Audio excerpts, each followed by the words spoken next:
Halo para pencari cuan, selamat welcome di channel Dapur Saham Indonesia.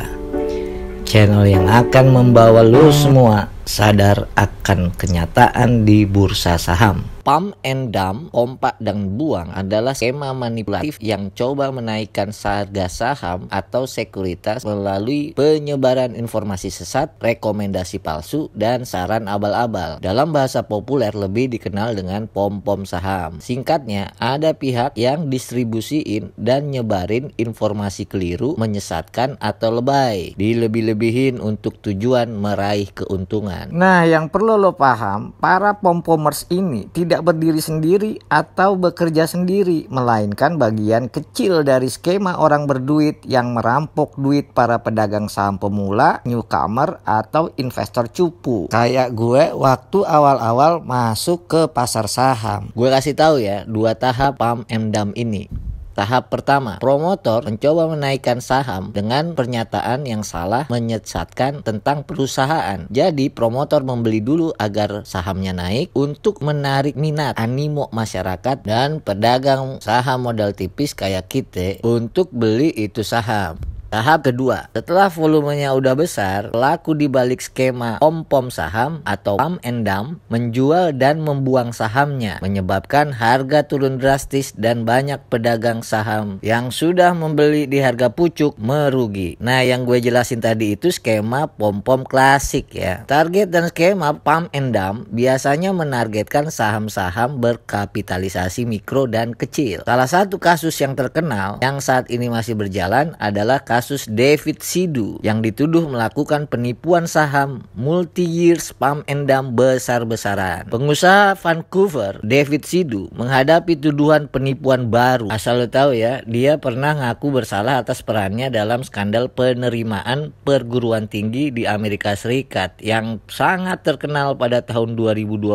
lalu dan dijatuhi hukuman 90 hari penjara. Nah, kalau soal ini lo bisa cari sendiri kasus dan ceritanya di Google ya. Lo juga bisa nonton Operation Varsity Blues yang diputar di Netflix untuk tahu bagaimana skandal penerimaan mahasiswa baru di perguruan tinggi. Dokumenter ini terkait dengan William Rixinger bersama 33 orang tua yang anak-anaknya masuk ke perguruan tinggi Amerika Serikat, termasuk anaknya David Sidhu ini. Balik lagi soal pump and dump. Si David Sidhu ini kali ini dituduh menjadi bagian dari skema pompa dan buang multi tahun yang menipu investor dan pedagang saham retail lebih dari 145 juta US dollar. Tuduhan ini terungkap dalam pengaduan Securities and Exchange Commission atau SEC. Komisi Sekuritas dan Bursa atau SEC adalah badan pengatur atau badan regulator pemerintah federal independen yang bertanggung jawab untuk melindungi investor, mempertahankan fungsi pasar sekuritas yang adil dan teratur, dan memfasilitasi pembentukan modal. SEC mengajukan David Sidhu dan kawan-kawan ke Pengadilan Distrik Selatan New York selama periode 2006 sampai dengan 2020. Jadi si Sidhu ini komplotan ya, nggak bekerja sendiri dia, tapi DKK dan kawan-kawan. Sidhu ini bukan tukang copet amatir, melainkan seorang pengusaha, dermawan, filantropis, dan mantan pemain football Kanada profesional. Jadi ini orang bukan sembarangan. Ini komplotan orang-orang berduit. Modalnya juga gede. Apa yang bisa kita pelajari dari tuduhan SEC terhadap Sidhu CS ini? Tidak lain tidak bukan adalah skema pump and dump. Begini tahapannya. Pertama, kelompok orang berduit masuk sebagai pengendali di perusahaan atau menjadi pemegang saham mayoritas. 2, mereka menyembunyikan kendali kolektif mereka atas saham. Jadi bisa aja pakai orang lain atau nama orang lain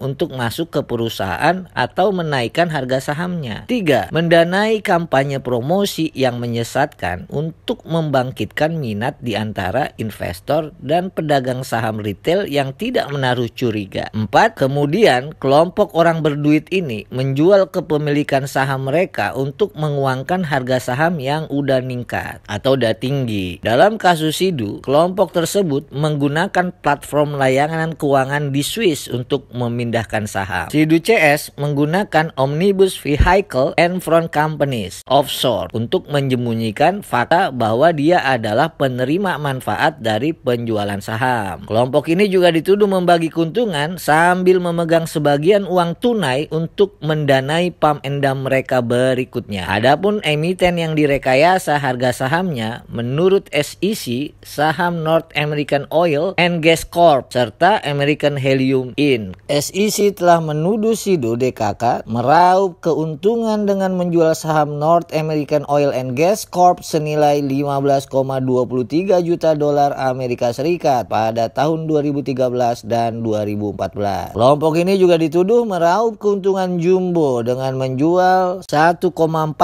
juta lainnya dalam aksi jual saham American Helium Inc. dalam kurun waktu tahun 2018 sampai 2020. SIDO tentu melalui pengacaranya membantah semua tuduhan terkait pengaduan SEC. Menurut pengacaranya, tak ada satupun dari klaim telah terbukti di pengadilan. Ya iyalah, emang kasus ini belum digelar sidangnya di Amerika. Nah, apa yang terjadi di kasus SIDO bisa aja terjadi di bursa saham Indonesia. Orang berduit bersekongkol untuk merekayasa harga saham yang ujung-ujungnya mengeruk keuntungan dari ratusan bahkan ribuan, bisa bahkan jutaan pedagang saham pemula dan pedagang saham cupu. Semoga kita terhindar dari godaan membeli saham-saham yang ternyata udah direkayasa harganya seperti yang udah gua jelasin di video ini ya. Asal lu tahu ya, di Indonesia lembaga otoritas semacam SEC di Amerika Serikat atau US Securities and Exchange Commission itu mirip-mirip Badan Pengawas Pasar Modal atau BAPEPAM LK. Badan ini punya mandat mengawasi aktivitas pasar modal. Tugasnya antara lain melindungi kepentingan investor, emiten, dan masyarakat. Badan Pengawas Pasar Modal dan Lembaga Keuangan BAPEPAM LK merupakan penggabungan dari Badan Pengawas Pasar Modal BAPEPAM dan Direktorat Jenderal Lembaga Keuangan. Namun saat ini BAPEPAM LK digantikan oleh Otoritas Jasa Keuangan atau OJK sejak berlakunya Undang-Undang Nomor 21 Tahun 2011. Kita semua pedagang modal tipis sangat berharap nih sama OJK menjalankan fungsi dan kewenangannya. Sekian dulu video kita kali ini. Mudah-mudahan dikit-dikit ada manfaatnya.